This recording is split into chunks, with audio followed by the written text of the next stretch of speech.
compañeros de lucha. Nuevamente nos vemos en una nueva sección donde vamos a analizar el capítulo de álgebra vectorial, ¿cierto? Pero vamos a hablar de los vectores en tres dimensiones.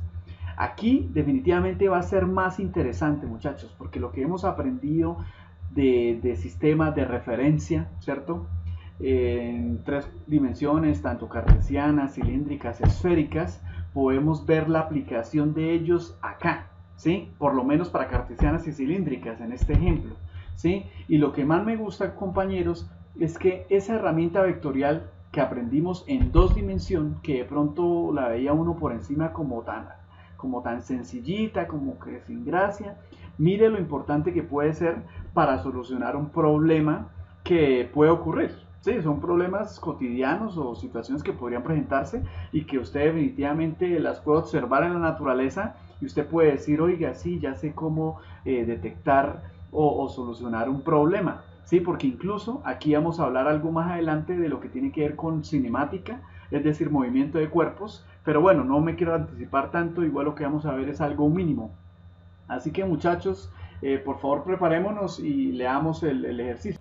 Es el ejemplo número 1 de álgebra vectorial 3D. Pilas con eso, muchachos. Bueno, leamos. Un jet pasea por el espacio aéreo terrestre. Casualmente, el radar del aeroplano detecta a kilómetros delante de la vista del piloto, en t igual a 0, se ubica el cronómetro en ese instante cuando el piloto en ese jet observa.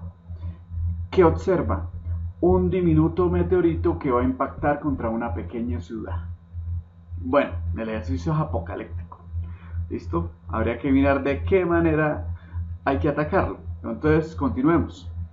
La posición inicial del meteorito se encuentra en el punto cartesiano x, y, z igual a 7 kilómetros, 1 kilómetro, 8 kilómetros con respecto al jet.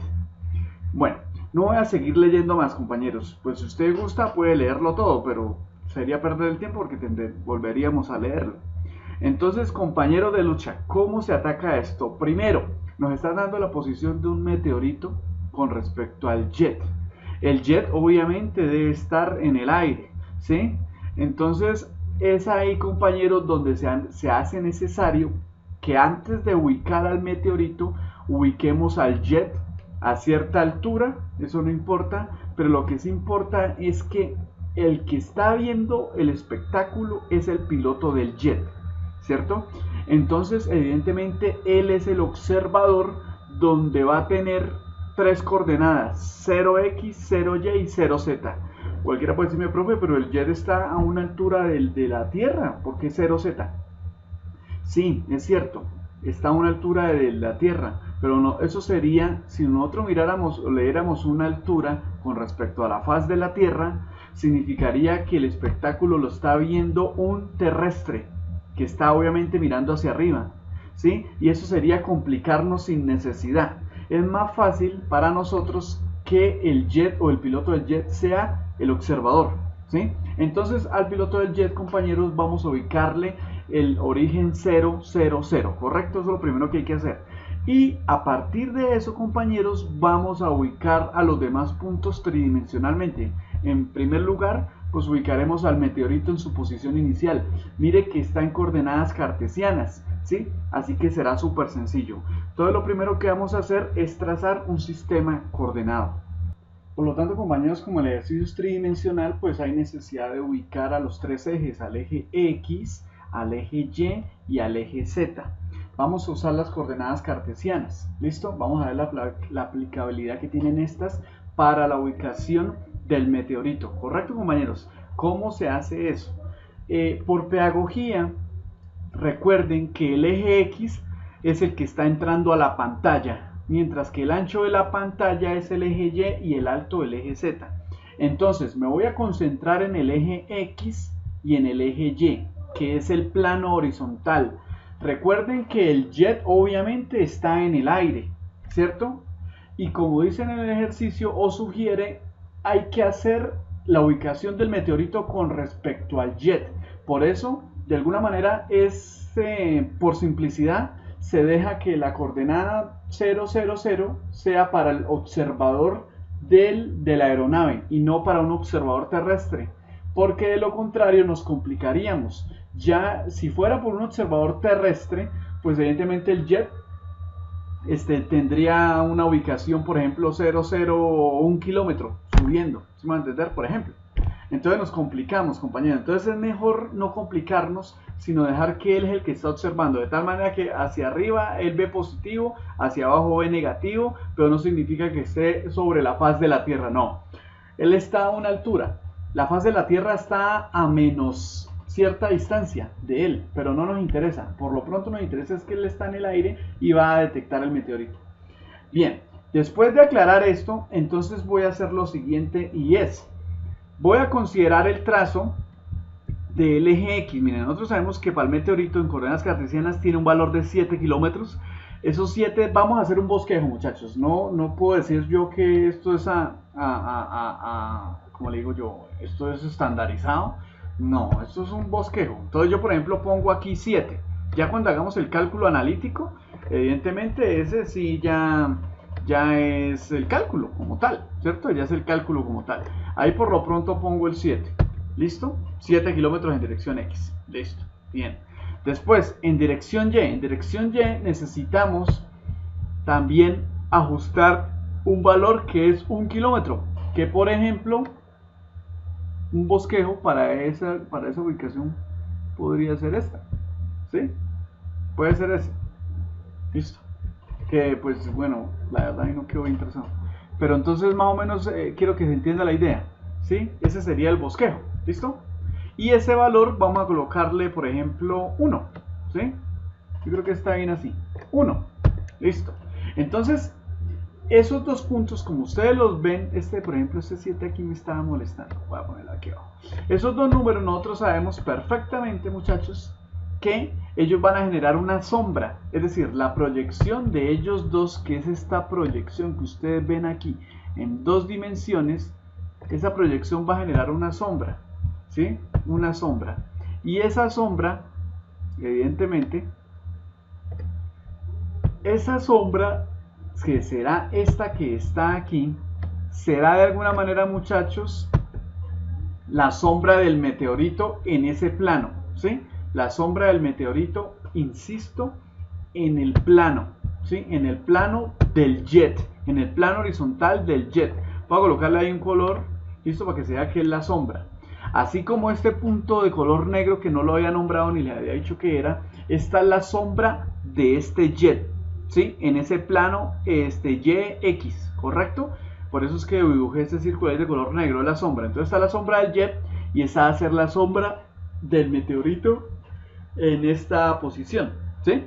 Ahora, a partir de esa sombra hay que darle una altura saliendo de la pantalla, ¿cierto? Que es igual a 8 kilómetros. Entonces vamos de alguna manera a trazar también ese 8, pero entonces ese 8 depende, no lo puedo trazar acá porque eso es una vista en 2 dimensiones, compañeros. Por pedagogía está aquí la de 3, pero aquí saco la de 2 para que se den cuenta. Esta es la vista en 2D. Entonces, evidentemente necesito de una vez llevar estos datos aquí a la figura. ¿Y cómo se haría? Se haría de la siguiente manera. Es decir, compañeros, quedaría de esta manera, mire, donde tenemos para el eje más X, tenemos a 7, mire que es igual, y tenemos para el eje más Y a más 1, ¿sí? Más Y más 1. Esta sombra que vemos aquí es esta sombra. De inmediato vamos a trazarle la respectiva altura, compañeros. Entonces la altura básicamente sería 8 kilómetros. Entonces, a partir de esa sombra, compañeros, vamos a darle la altura. Más o menos, digamos que puede ser así, puede ser de esta manera, sí, digamos, es un bosquejo, insisto, es un bosquejo, compañeros. Entonces ahí quedó la altura, ¿sí? Y hacemos aquí de alguna manera la conexión con el eje, así como solía o se suele hacer en coordenadas cilíndricas, en cartesianas, cuando vimos sistemas de referencia. Entonces ahí donde vamos a conectar nosotros, evidentemente, el número 8, que es la altura en kilómetros, que es este numerito que va acá, ¿sí? Entonces lo pegamos allá, compañeros, ¿sí?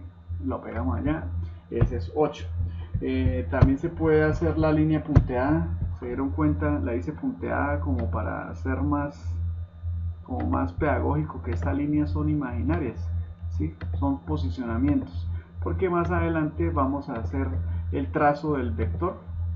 Entonces necesitamos este espacio, ¿sí? Necesitamos el espacio, es decir, que no sea estas líneas distractoras, ¿sí? Lo único que tenemos así líneas de este estilo son los ejes coordenados. De resto estas líneas serán simplemente proyecciones. Entonces evidentemente, compañeros, ese meteorito está en una distancia desde acá. Estamos en 0, 0, 0 aquí, ¿cierto? 0, 0. Entonces de aquí a aquí hay 7 kilómetros, ¿cierto? Después avanzamos hacia Y, eso es 7 kilómetros en X, ¿no? Después avanzamos 1 kilómetro en Y y finalmente subimos 8 kilómetros en Z.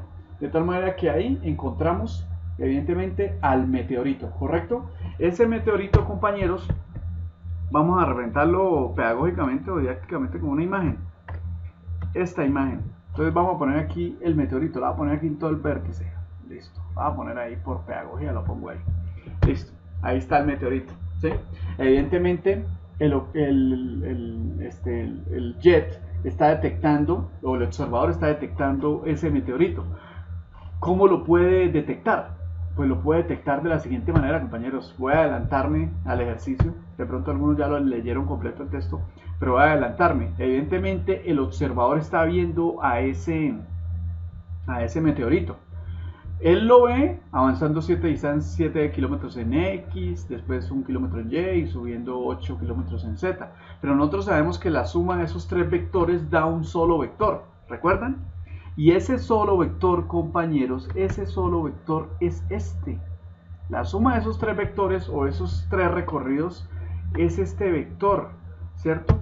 A ese vector en un momento le vamos a dar un nombre. Deberíamos llamarlo M0, puede ser, es decir, meteorito inicial, ¿sí? Pero en un momento le colocamos la letra. Pero este vector que ven aquí, evidentemente, es el vector con que, o el vector observación, o el vector distancia dirigida realmente. Es el vector distancia dirigida que conecta a la vista del observador con la primera posición del jet, a la cual la vamos a llamar M0, ¿sí? Es decir, de esta manera. Es decir, vamos a llevar a este vector acá, compañeros. Miren.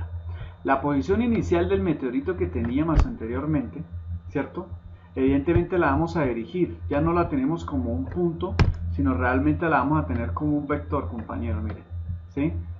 Porque recuerden el concepto de vectores. Uno puede sumar dos o más vectores y el resultado va a ser un solo vector, que en este caso es el vector M0, que es el que estamos analizando. Es decir, es el que tenemos allá en la figura, que vamos incluso a pegarlo acá de una vez el vector. Ahí lo pego de una vez. Listo, compañeros, ahí está. Ese sería el vector M0. Ese vector M0 lo podemos descomponer en coordenadas cartesianas y vectores unitarios, como se están dando cuenta. Es decir, para llegar de aquí hasta acá avanzamos 7 en Y, después de aquí a aquí avanzamos 1 en J y finalmente subimos 8 en K, ¿sí? Kilómetros. Si es la manera como se detecta en tres dimensiones, compañeros, simplemente le agregamos la tercera dimensión, que es la altura o profundidad.